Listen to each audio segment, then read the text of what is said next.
الطهور على هذه المدينة.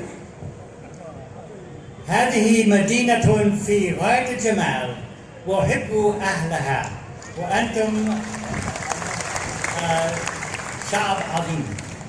Kita tepuk tangan semua meskipun kita tidak paham apa yang dia bilang.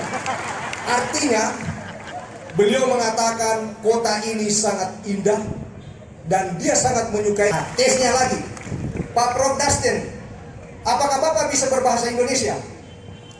Saya sedang mempelajari bahasa indah ini. Sejak kapan bisa berbahasa Indonesia?